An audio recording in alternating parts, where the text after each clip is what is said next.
Sejam bem-vindos. Prazer, meu nome é Maciene, eu sou estudante de Pedagogia da Univesp do Polo de Jaú. E nessa aula a gente vai aprender sobre a educação indígena no âmbito histórico e geográfico. Mas para a gente começar a nossa aula, a gente precisa retomar alguns conceitos. Para isso, vamos voltar alguns anos atrás, mais ou menos 1500, ou exatamente em 1549, quando no Brasil chega a Companhia de Jesus, liderada por Manuel de Nóbrega, que eram conhecidos como os jesuítas. Os jesuítas que chegam no Brasil com o intuito de dar uma educação aos indígenas, né? Eles separam os indígenas em pequenos grupos e nesses grupos os indígenas começam a aprender. Eles primeiro precisavam aprender a língua para poder ter uma comunicação. Eles aprendiam a língua, que era o português de Portugal, e também eles eram alfabetizados. Mas o interessante é que, assim, no método de alfabetização, eles não usavam livros como a gente usa na escola.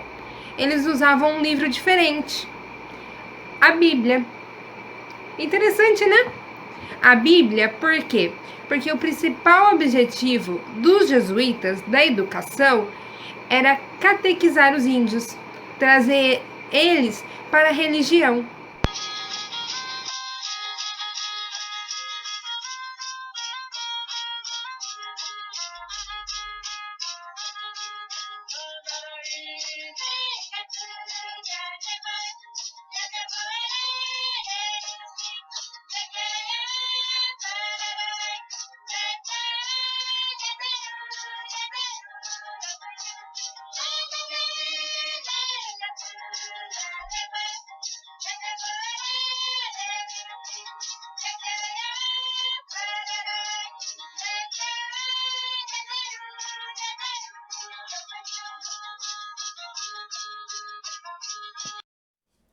Olá, meu nome é Isabel.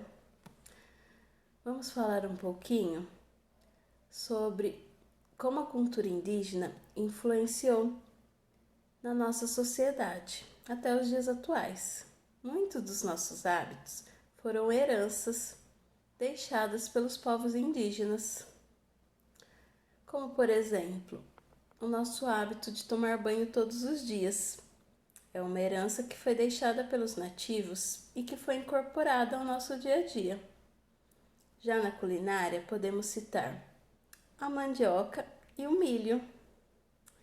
Eles foram cultivados pelos indígenas e hoje fazem parte da nossa culinária. Aqui no nosso município fica mais evidente essa influência, a começar pelo nome, Jaú, que, de acordo com o dicionário Tupi-Guarani, significa o corpo do filho rebelde.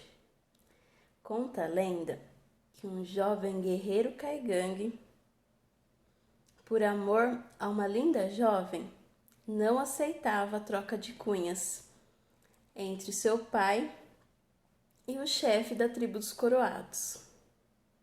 Essa troca selava um acordo de paz. Revoltado, o jovem guerreiro rebelou-se, perseguiu os coroados até a serra, perto de São Paulo.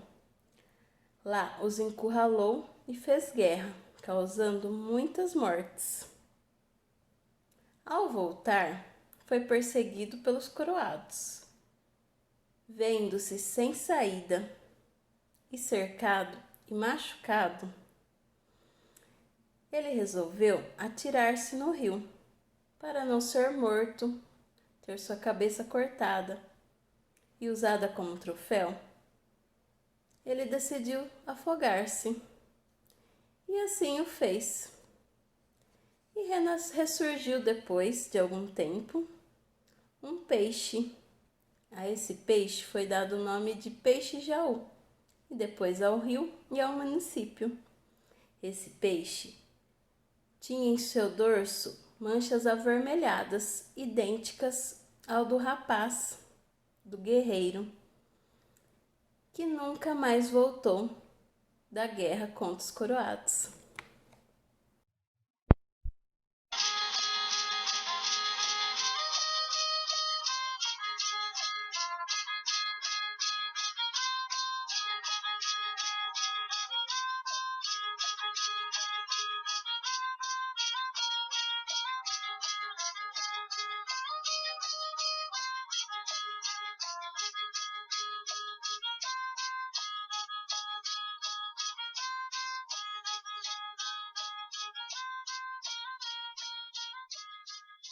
Olá, tudo bem?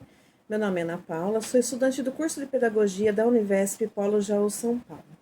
Estou aqui hoje para falar um pouco sobre os primeiros habitantes do Brasil. Mas quem foram eles? Você sabe? Claro, estou falando dos indígenas e falar um pouco dos costumes que herdamos desse povo que é tão importante para a nossa cultura e para a nossa história. Como, por exemplo, na culinária. O povo indígena era favorecido pela natureza e pela floresta, cultivando assim seu próprio alimento, como por exemplo raízes, aí a mandioca, o aipim, macaxeira, né? Milho, palmito, frutas silvestres. E esse tipo de alimento é usado na nossa culinária até os dias atuais. Outros costumes também que herdamos do povo indígena é tomar banho todos os dias, relaxar em redes, gostar de comidas à base de milho, de mandioca. E não só isso o povo indígena nos deixou, mas também nome de rua, de rio, de cidade, assim como a nossa cidade aqui, cidade de Jaú. Jaú vem do Tupi-Guarani e significa aquele que devora. O nosso rio, que leva o mesmo nome da cidade, Rio Jaú. A bandeira da cidade tem escritas, né, indígena. Também o nome de uma rua aqui de Jaú, que é Quintino Bocaiúva. Bocaiúva, que vem do Tupi também, outro traço indígena. Cidades da nossa região, como Bariri, Itapuí, que também vem do Tupi-Guarani. E Jaú e a nossa região, Centro-Oeste Paulista, se localiza no interior de São Paulo. E é isso. Carregamos e arrastamos por gerações costumes indígenas que talvez desconhecíamos, né? Que vinha desse povo que é tão importante para a nossa história, os primeiros habitantes do Brasil.